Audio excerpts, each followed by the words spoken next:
Good afternoon, everybody. I'll be presenting on update on HIV/AIDS control program. The NACO in October of 2018 has come up with the new guidelines for management of HIV/AIDS in our country, and so we'll be briefly discussing about that. So now, as we know, over the years, HIV has transformed itself from a universally fatal disease to a not so fatal disease anymore. It has become a chronic manageable disease, but with no cure yet, just like diabetes and hypertension. And with highly active antiretroviral therapy, the lifespan of HIV infected individual is almost the same as a normal person. That can be seen from this life expectancy study from Boston. That here you can see the difference between both the groups was huge, and now that over the years the difference is reducing and it is coming closer.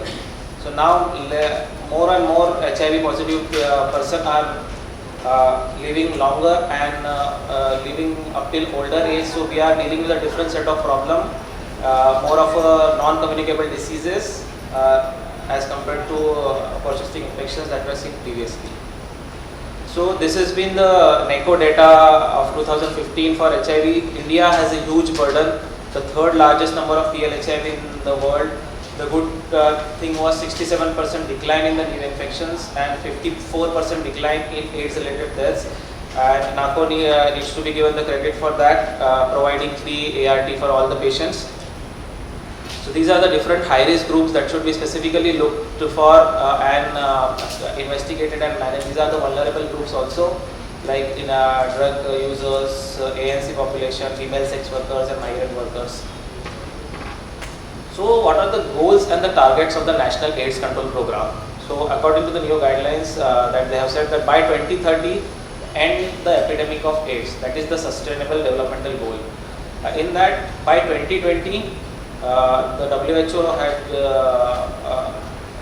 told that achieve the treatment target of 90-90-90. So what is the 90-90-90?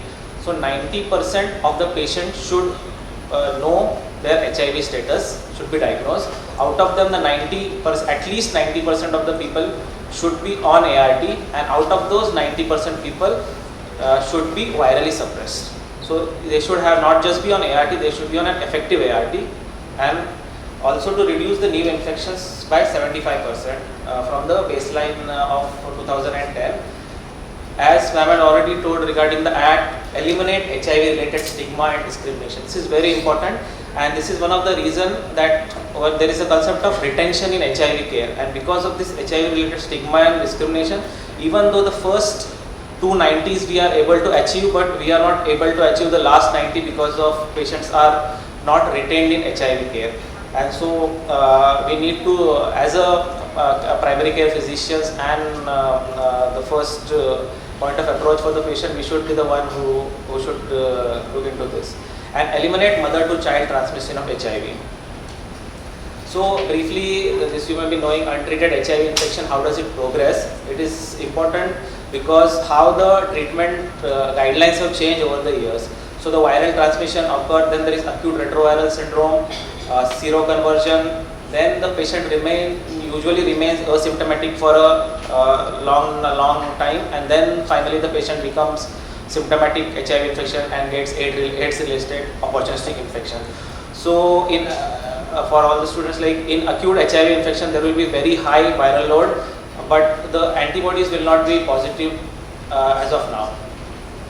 Then as the viral load decreases, it will remain at a undetectable level initially with a slight variation, and the patient may remain asymptomatic during this period, and slowly the viral load increases, and later on the patient goes into a symptomatic infection where again the viral load increases, CD4 declines, and the patient will get all the opportunistic infections. This is very much important because we were initially treating the HIV patients very late. So when we had a cutoff of 350, then 500, so we were missing the patients starting the treatment early. So they were mostly getting diagnosed when they had some clinical opportunistic infections or when the CD4 was low. So now with the new change guidelines, we are treating all the patients. So we are starting the treatment very early. So we are giving long time for the patients and they are remaining disease free, and some of them are not going not getting any opportunistic infections also. So the goal of the ART is to achieve maximal and most durable suppression of viral replications to the viral load to remain undetectable.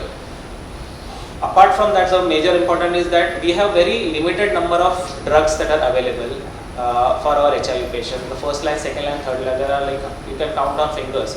So we have to preserve those drugs. So our main aim is to give this multi-drug regimens is to prevent emergence of drug-resistant mutants. And here the adherence is also very important, because if the adherence is not good, there is a rapid emergence of drug-resistant mutants. And to improve the survival and quality of life, to make sure that the adverse drug reaction of these drugs do not worsen the quality of life. Just the number of years is not important. Adding life to those years is also important. So our goal should be like this: a patient who was before ART is sad, thin, cachexic patient. After ART, she is smiling, gained weight. So this is the difference that we should aim with our antiretroviral therapy. The patient should be happy on the therapy. Patient should not have any OI and should be virally suppressed. So what does the NACO guidelines say? In 2017 only they had given a communication and started that we should treat all patients regardless of the CD4 count, regardless of the WHO clinical staging, and any age. Even the children, pregnant women, and all the population should be treated irrespective of the CD4 count for the WHO staging. The benefits are multifold. Reduction in mortality has been shown with various studies, especially early treatment has been shown, decreasing the T cell activation and inflammation, treatment as prevention. So as there have been various studies that have been shown that absolute zero is zero. Means a patient who has absolutely reduced viral load undetectable, various studies have found that the transmission rates are zero. So treating the patient also decreases the transmission. Also it reduces the risk of disease progression in patients who are co-infected with hepatitis B and C. Though HIV patients who are treated, who are co-infected with HBV and those who are treated, the progression to cirrhosis, the natural disease progression is reduced as compared to untreated patient. And HIV related morbidity, like now since the patients are living normal, we are seeing HIV-associated nephropathy, cardiovascular, HIV-associated increased atherosclerosis leading to cardiovascular disease, and other AIDS and non-AIDS defining malignancies, and hand, that is HIV-associated neurocognitive implications. So ART, proper ART benefits this, and more robust immunological response is there when the ART is initiated early. These are the group of the drugs that we have. So how do we choose the drugs? So in our first line therapy, it should have, for HIV-1, it should have 2 NRTIs, that is nucleoside or nucleotide reverse transferring inhibitors. So we choose tenofovir and lamivudine, commonly is the chosen one from this, and one NNRTI. If the patient is not been previously exposed to nevirapine, we use NNRTI, and the efavirenz is currently the preferred NNRTI, and all the star ones are the ones which are available in the programs. The other ones are not available or phased out on the program.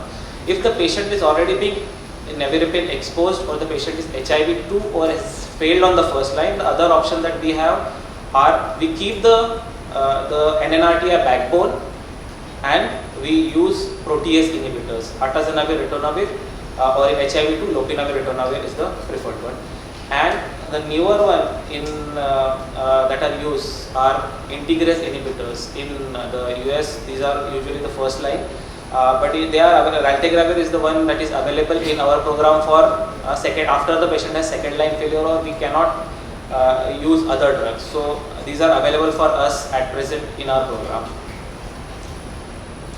So the common regimen started under NACO, and why? So the thing is, the first reason, the most important reason is LFU, and the regimen should not be complicated.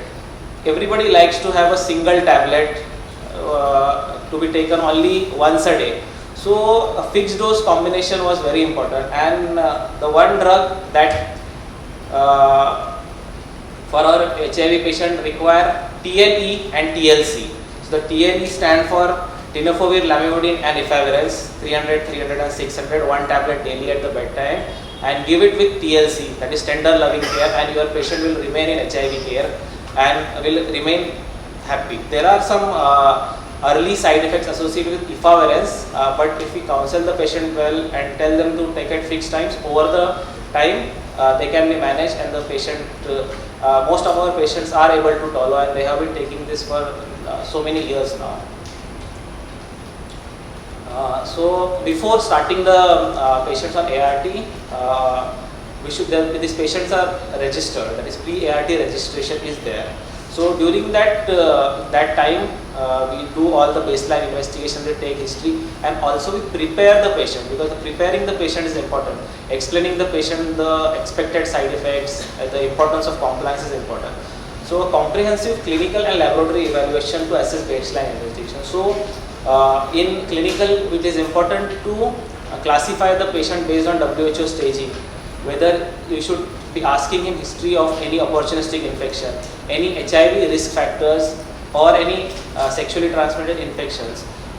So these are very important. Even during our examination also, we should specifically look for any opportunistic infections like oral thrush, any lymph node anywhere, any crepitations, or any signs of active tuberculosis anywhere. Because before we start ART, it is very important to rule out OI. Because if we miss OI, there is high chance that those patients with low CD4 count may develop immune reconstitution syndrome. So it is very important that all of you should evaluate this patient at the baseline for any opportunistic infections. So if a patient has any opportunistic infection, we treat the pre-existing opportunistic infection. Especially in tuberculosis, we treat initially tuberculosis and the HIV drug that ART started after 2 weeks. Then treatment preparedness counseling, and then the timely initiation of ART. So the patient should not run around here and there and become LFU. So when the patient comes, we should be retained in the treatment and started on ART. Some studies have been shown that the same day initiation of ART has shown more patients to remain on ART. So it should not be delayed unnecessarily. So how do we monitor? Now we have started the patients on ART. We have done baseline investigations like CBC is required if we use a ZLN based regimen, RFTs are required. So we should monitor those laboratory investigations. But most important is monitoring the response to treatment. So we have 3 types of failures, that is clinical, immunological and virological failure. Initially we were relying on clinical, later on immunological, but now we are trying to pick the failure in the early stage, that is virological monitoring. Initially at every 6 months what we were used to do was CD4 count. So now the new guidelines have come up with the role of viral load testing. The training for the same has been started, and the viral load testing is at 6 months and 12 months initially, and then later on every yearly. And once the patient has remained virologically suppressed, then at more frequent delayed interval, and the CD4 count also initially 6 months, but once the patient has stable CD4 count and is virologically suppressed, then CD4 count can be discontinued later on. But and clinical monitoring should continue at every visit, every time the patient comes. At present, the patient comes at once a month to the ART center and is evaluated. So why adherence needs to be different in HIV? Because even if the patient misses because we are not curing the patient, there is virus inside the patient. So even if the patient misses the drug, in 3 to 7 days the viral replication occurs and the virus becomes detectable. So the adherence is very important, and because if patient's adherence is not proper and we shift to another regimen, considering the patient has failed, so the next regimen is also going to fail and the patient will not be left with much options. Once the resistance develops, these ARVs are no longer effective, the treatment fails and the viral replication increases, then the patient's immunological failure occurs and then the clinical failure occurs and the whole purpose is not served. So this was about the various stages of the failures that we used to detect. So here, so late we used to detect based on persisting infections. So with immunological failure, so previously the immunological failure was decided by 3 factors. If the CD4 count was below the peak, or the CD4 count was 50% of the peak, or if the CD4 count never increased. If anything was there, then the patient used to go for virological testing. But now the patients are going upfront for virological testing every 6 months, and now we are seeing in the OPD that the patient with normal CD4 counts also we are picking up with virological failure and shifting the patients on second line. So how do we have sent a viral load, and now if we get a viral load, that is the cutoff currently by the NACO is 1000 copies. So whenever the patient has viral load of more than 1000 copies, we do not directly label him as failure. We check the last 3 months adherence. If the patient's last 3 months adherence is greater than 95%, we label the patient as failure. We send the patient, refer the patient for district clinical expert panel or the state, that is DASES or SASEP, who start the second line therapy. If not, then we send patient back to the counseling. The counseling is very important. So here the enhanced adherence counseling is done, and the patients are given the cause is identified, why he is failing. If needed, various reminders or alarm systems are counseled to the patient, and the patient does the adherence is maintained for 3 months, and we repeat it. Again, if the patient fails, then it is true virological failure, and we start the patient on second line therapy. If the patient it's less than 1000 copies, then we continue with the routine monitoring.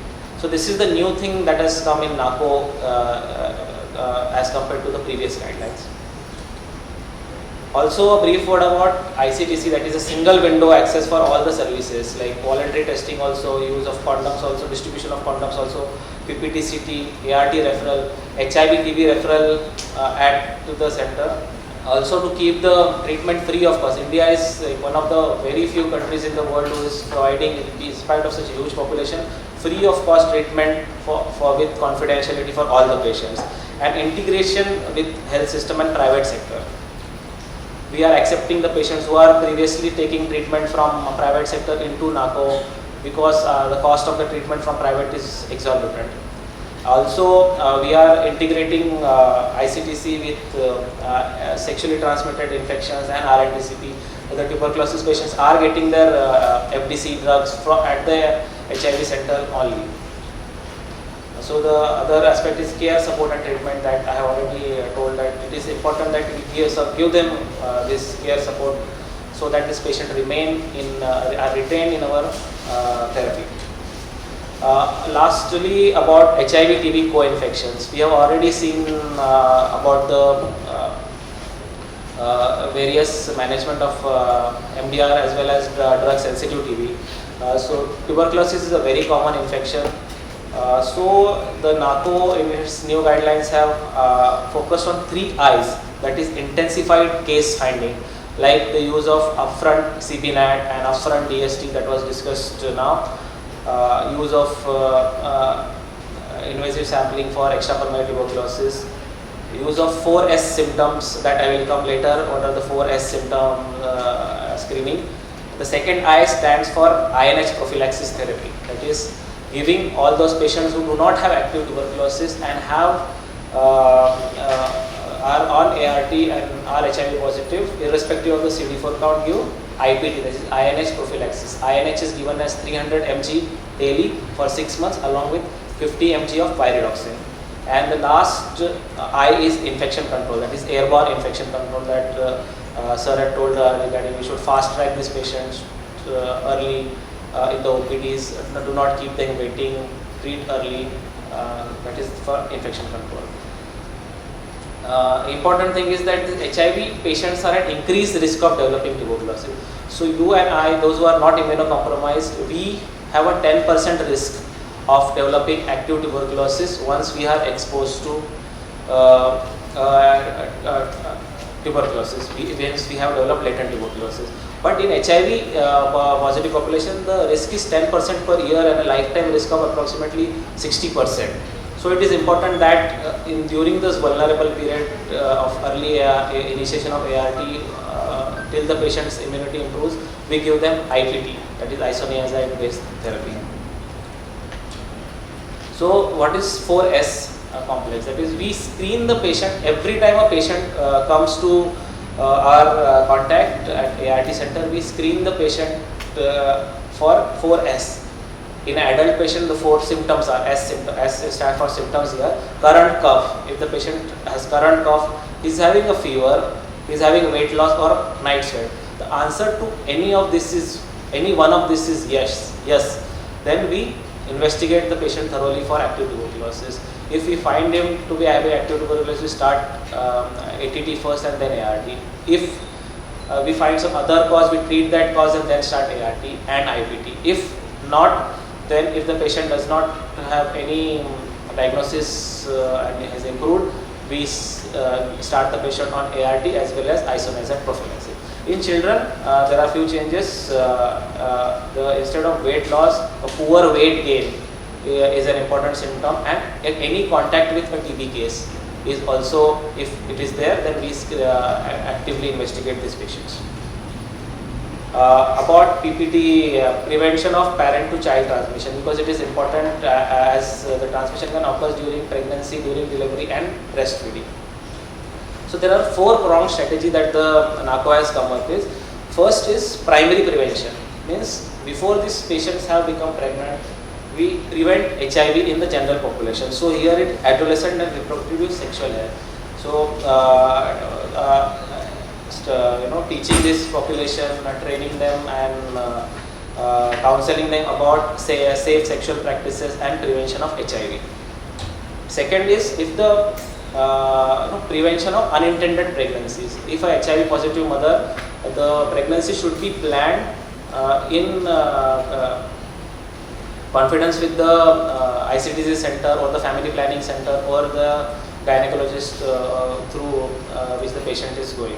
Because if the patient is well suppressed on ART before getting pregnant, the risk of transmission to the child is very negligible. Once if the patient, a pregnant patient of HIV positive becomes pregnant, we try to prevent. The prevention is here treatment for prevention. So we start the patient early on ART as soon as we do not wait, do not delay the treatment. We start the patient early on ART, because once the patients become virologically suppressed, the risk decreases. And the child is given nevirapid prophylaxis post delivery. And the last is if the last scenario is when the mother is also positive and unfortunately we are not able to prevent the transmission. So it is important that both the mother and the child should be linked and referred to the ART and managed accordingly. A brief word about early infant diagnosis, because up till 6 months the maternally transmitted antibodies may remain positive in the baby's blood. So doing antibody testing at this time is not recommended. So in the first 6 weeks, if the baby presents to you, we do a dried blood spot with DNA PCR is done on that, and if it is positive, it is confirmed by the second test, and if both are positive, it is confirmed positive and baby is started. If it is negative, then the baby is subsequently followed, and at the 18-month confirmatory testing is done, and if the baby is positive, it is put on ART. If later on we can do the antibody testing, if it is positive, we confirm it again, and then the baby is put on ART, otherwise is negative, and if then is subsequently followed again at 18 months, we do a final before labeling the baby positive or negative, at 18-month positive or antibody testing is done. Lastly, about RTI Suraksha Clinic, because STI, increase in the STI is associated with increased transmission of HIV. So it is important that we treat these RTI and STI early in HIV as well as non-HIV patients. Syndromic approach is what is needed, and all these places you can see those charts where color coded treatment boxes are available for each condition like ulcers. So thank you very much.